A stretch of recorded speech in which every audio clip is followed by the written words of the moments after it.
150 trabalhadores da The Walt Disney Company entraram em greve hoje alegando falta de pagamento e excesso de trabalho. Tá bom?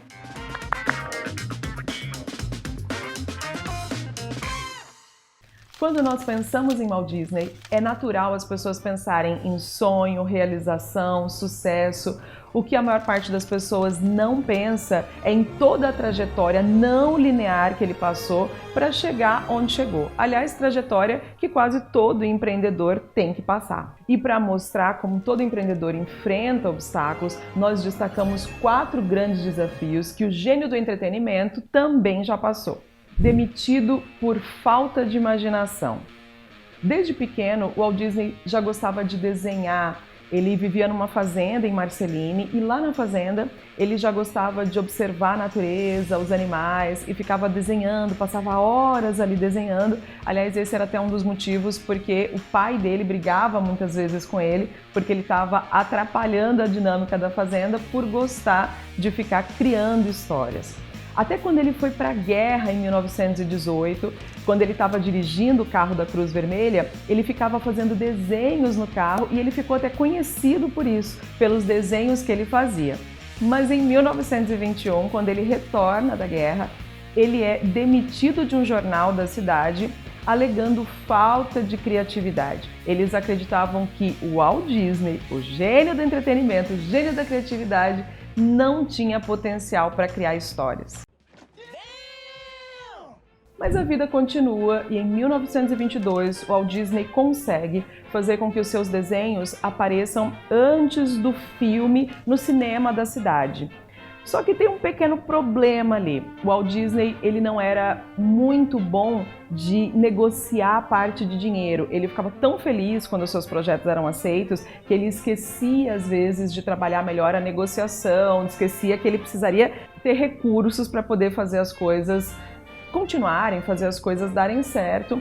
E aí ele fez essa negociação com uma distribuidora que ela só pagaria os desenhos, os filmes, depois de 6 meses que teriam sido entregues. Ou seja, ele fica sem dinheiro e ele até tem que ir morar no próprio local de trabalho. Ele passa a morar para não ter que pagar aluguel na empresa que ele cria com os colegas dele e ele só consegue tomar banho na estação de trem da cidade e ele só toma banho uma vez por semana. Aliás, essa é até a época em que as pessoas dizem que ele conhece o Mickey Mouse, porque ele tinha um ratinho ali que era companheiro dele nesse período de crise. O ratinho acabava fazendo companhia para o Walt Disney nesse período em que ele estava se sentindo muito sozinho e estava numa situação muito difícil. Só que as coisas melhoram e ele consegue fechar um grande contrato.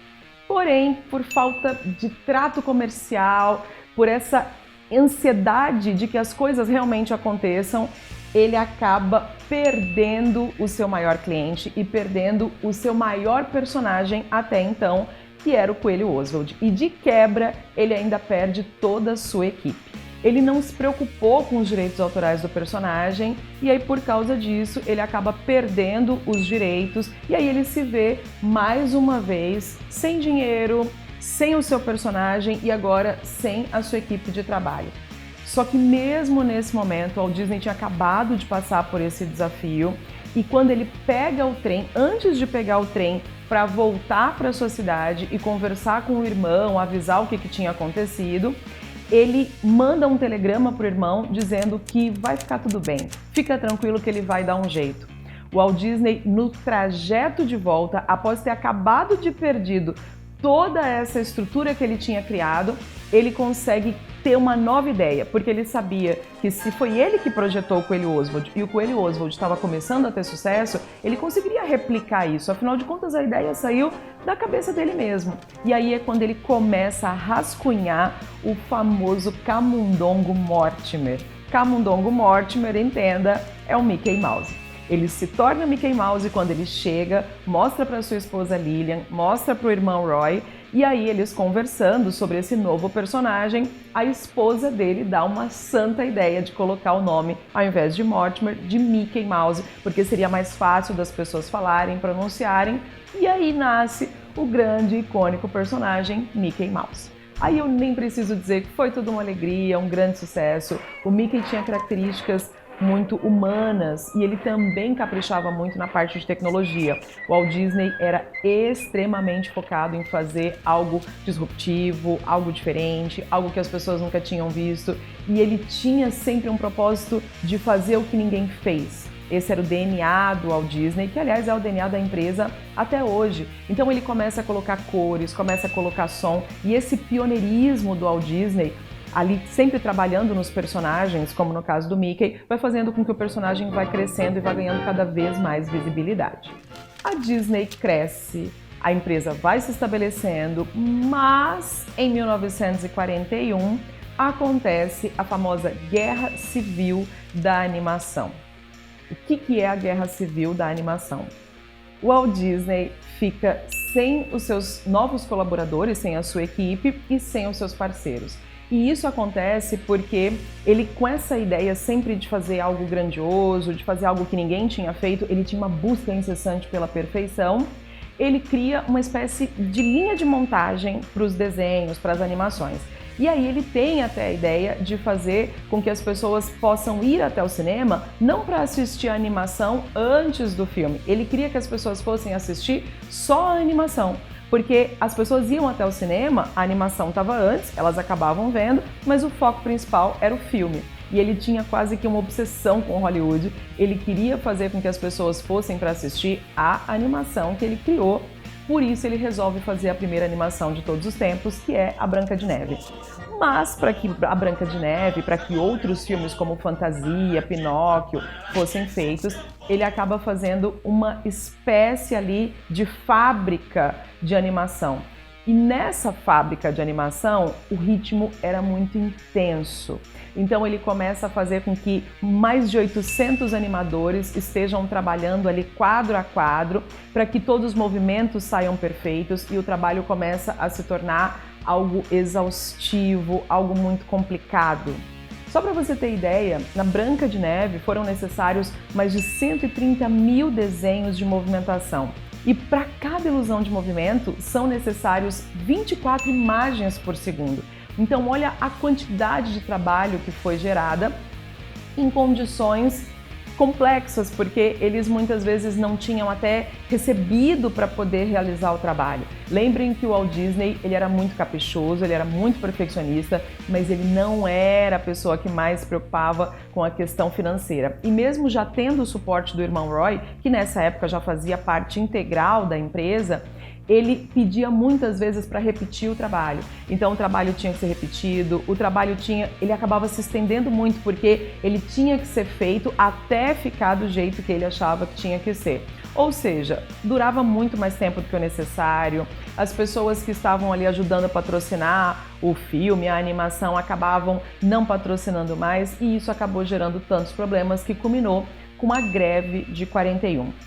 Percebendo que estava ali chegando no momento que a equipe estava ficando um pouco adversa, em fevereiro de 41, antes da greve iniciar, o Walt Disney até tenta de alguma forma fazer com que as pessoas entendam que ele também atravessou desafios antes de ter uma empresa de sucesso e ele conta um pouco da sua trajetória, fala que ele teve dificuldades, fala para as pessoas terem paciência porque ele também não teve dinheiro muitas vezes antes de conseguir realizar um grande projeto. Mas não é sempre que um grande discurso vai inspirar as pessoas e nesse caso não deu certo. O discurso que o Walt Disney fez em fevereiro acabou dando mais impulso para que a greve acontecesse em maio.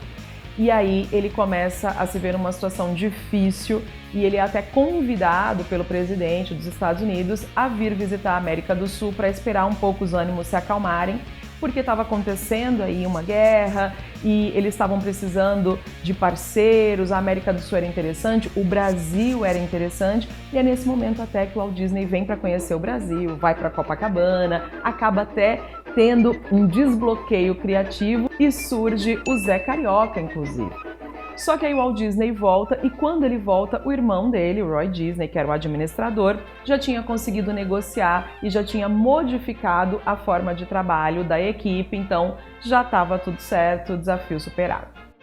Só que todo empreendedor que se preze não pode ver um desafio, não pode ali ver uma oportunidade, que já quer criar algo novo, que já quer dar um jeito de fazer alguma coisa que ninguém tinha pensado, e é exatamente isso que acontece. Quando as coisas já estão caminhando melhor, ele um dia tá lá com as filhas no parque e o Walt Disney sempre gostou muito de brincar, de se divertir, ele tinha isso desde pequeno e ele queria brincar com as filhas dele no parque, lá na Califórnia, mas o parque não tinha uma forma ali de fazer com que pais e filhos brincassem juntos. Era um parque só para crianças, como eram todos os parques da época. É aí que ele tem uma grande ideia de fazer um parque em que crianças e adultos possam se divertir juntos e nasce a ideia da tão famosa Disneyland.